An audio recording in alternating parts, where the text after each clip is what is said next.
Moving on to a more disturbing story, a gunman opened fire at a security checkpoint near the White House this evening while the president was home. CBS News' Aaron Navarro was there at the White House at the time of the gunfire and has the latest.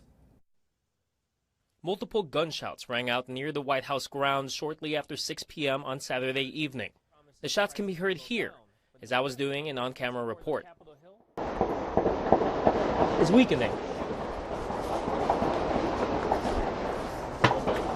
Soon after, FBI Director Kash Patel issued a statement noting FBI agents were on the scene.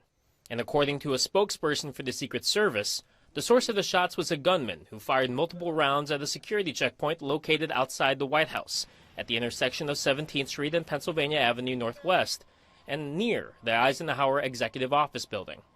U.S. Secret Service officers returned fire, wounding the suspected gunman in the process. A bystander was also shot.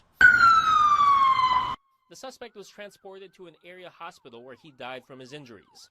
No Secret Service agents were injured. According to the Secret Service spokesperson, President Trump was at the White House at the time of the shooting, but was not impacted. The president has since been debriefed. The incident remains under investigation. Aaron Navarro, CBS News, Washington. A person familiar with the investigation tells CBS News the suspected gunman is a 21-year-old man who was arrested near the White House by the Secret Service last